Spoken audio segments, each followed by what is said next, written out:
It's one of the largest film festivals in Washington, D.C., and in a film city like the District, that's no easy feat. For 25 years, the Environmental Film Festival has been helping people think about how they impact the world that they live in. And this year, with 180 films premiering across the District to help paint that picture, there's a lot to see.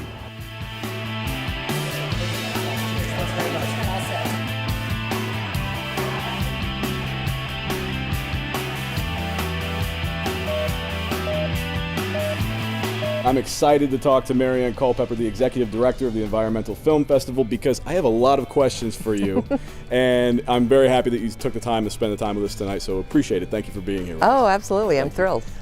First question for you. The Environmental Film Festival, there's a lot of films that people are going to be seeing, a lot of films premiering on the screens. So that means you're in more than one location, right? Tell me about some of the great locations that you are in the District across the city. Well, one of the things that's always been important to us is that this is a community festival. It is a festival for Washington, D.C.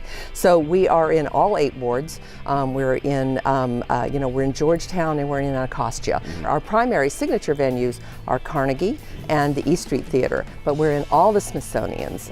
We just screened a film at the Air and Space IMAX.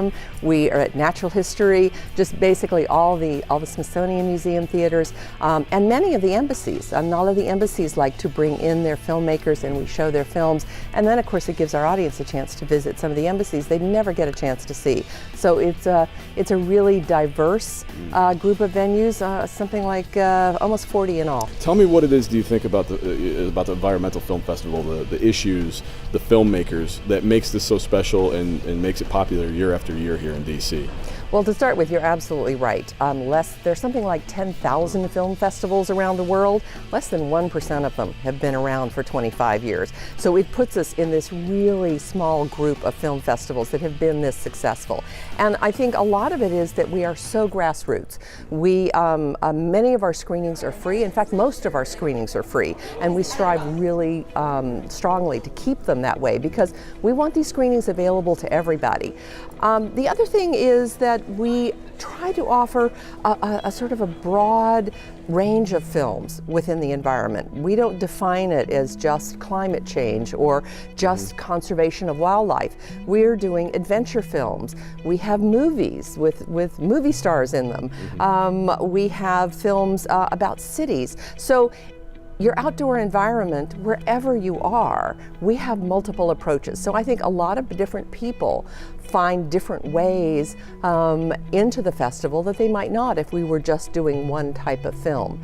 What does an event like this do where you can boil down a concept and show it visually and move people in a different way do for topics like environmental issues that impact everybody?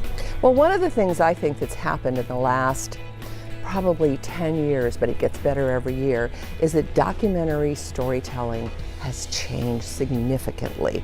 Documentary filmmakers, and most of what we show are documentaries, whether they're short or long. I mean, we have films that are 3 minutes long, we have films that are 93 minutes long, and everything in between. But the filmmakers are borrowing more and more of their techniques from movie makers. They're learning to tell stories. They find main characters, they find mysteries to solve, they find story arcs to follow, so that when you sit down and watch a film now, it's not just an extended news piece. You get invested in a character and you follow that character and want to find out what happens.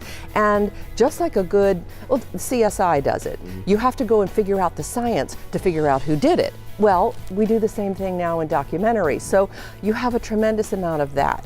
The other thing is that we try for almost every film to have the filmmaker and experts here.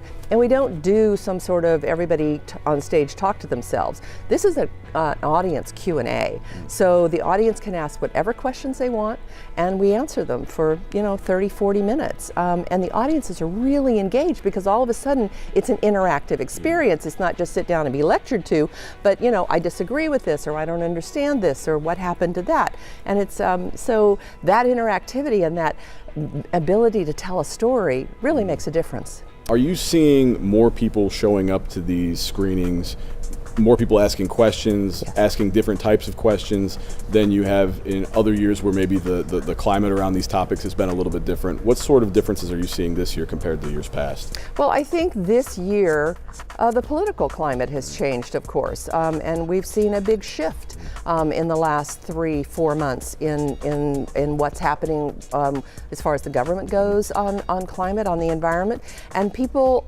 are engaged in a way that 6 months ago they could kind of be complacent because things were going well. And I'm not saying that they weren't involved and invested and wanted things to be better, but all of a sudden there's a threat to what they thought was going to be a good trajectory. So they've become engaged, and yes, they come to the screenings and they have very specific questions.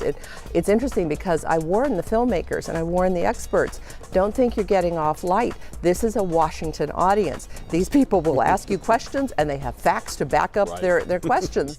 We're seeing a lot more attention to science, which is really, really interesting because, of course, science has always been a facet of almost all the films we do, and yet this year people are very, very interested in the science behind things. One of the things that we talked about in engagement and the attendance that they're seeing this year, of course, at a film festival, you have a Q&A session sometimes with the filmmakers, people involved in making the film, where you ask questions about maybe some technical aspects or how they got the story together. But what they're hearing this year, there's a lot more of the types of questions about how do we take action? What do we do next? What is it about these issues that we can do as people who have just seen this and now want to do something can do, which is, I think, a pretty a lot of a neat thing to engagement. do. Yeah, yes. Another great thing happening in Washington, D.C. to check out.